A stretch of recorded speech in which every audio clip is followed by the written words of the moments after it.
guys. Today we're going to be reading our next section of rules, which is a very short section, but the title is Sometimes People Don't Answer Because They Didn't Hear You.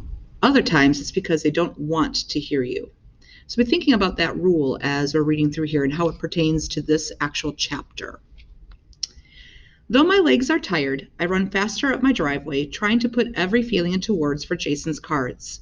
Fierce, hard, my sneakers slap the tar. Swift, brisk. I take off across the lawn, squishy, springy, but as I round the far corner of the house, my feet slow to a walk.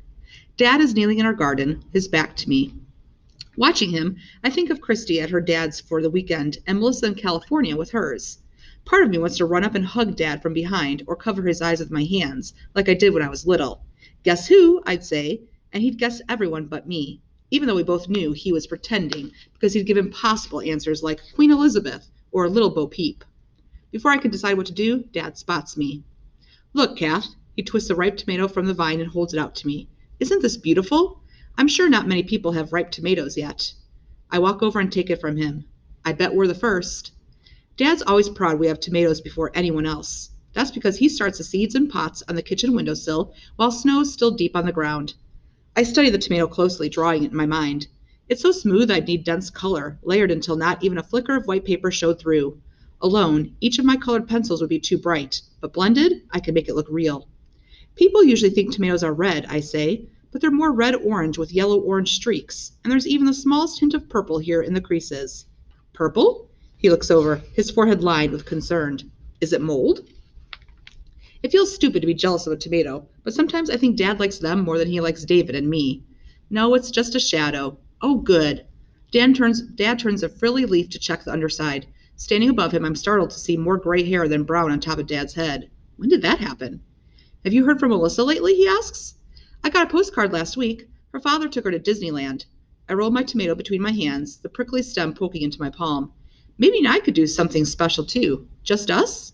He sighs like it's the millionth thing I've asked him for today instead of the first. You know we can't afford something like that. I don't mean Disneyland, just something, me and you. Dad smiles, but it's a worn-out smile that doesn't light his eyes.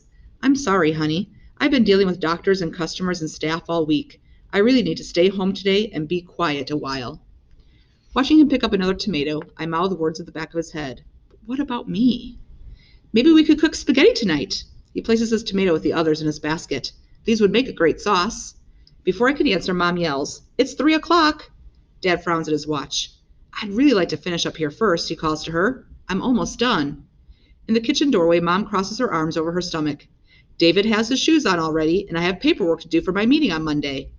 I'll be there in a minute, Dad shouts. The sound of Mom slamming the kitchen door makes me cringe. I'm torn between wanting to yell at him for choosing tomatoes over Mom and wanting to cry that he's choosing David over me. Maybe we could go to the mall? You heard Mom. I have to take David to the video store. Do you want to come with us? No, thanks. Maybe we could do something afterward? Someday soon, he says. I promise. I drop my tomato in his basket with the others. I know he's just promising to stop me from asking again. Walking away, I turn once to check if Dad's watching me go. Look for me. Staring at the back of his head, I imagine him turning left and right, searching. He picks another tomato. Okay, so sometimes people don't answer because they didn't hear you, other times because they don't want to hear you. So let's think about how that relates to this chapter. So looking at Catherine, she, again, has been living her life with a brother with autism.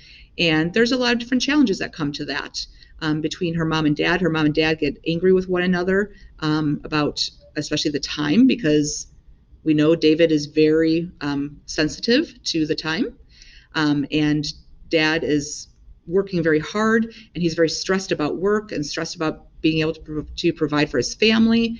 And there's just a lot of tension, you can tell, between Catherine and David's mom and dad with how they have to take care of things. And so in the end, with that question, I think she asked her dad, can we please do something together? And he's like, we can't afford it. But she's like, I don't want to do anything big. Just something we can, hang out at the mall, go do something together, just the two of us. And like it says in that quote, sometimes people don't answer because they didn't hear you, others because they don't want to hear you. And I think at this point, that's how Catherine's feeling. She's feeling like her dad doesn't really want to hear her. She's feeling like she can ask all the questions she wants, and he's just going to give an answer, and it's not going to be the answer she's going to want to hear. And it's just that dad doesn't want to hear the fact that he's not providing Catherine with what she needs right now. So there's just a lot of tension between their whole family.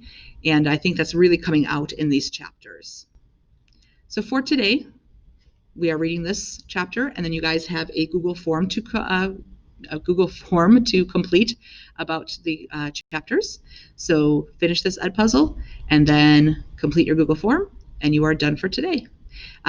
Take a look at your vocabulary, see if you have some practice that you need to get done, because remember that is due on Friday as well.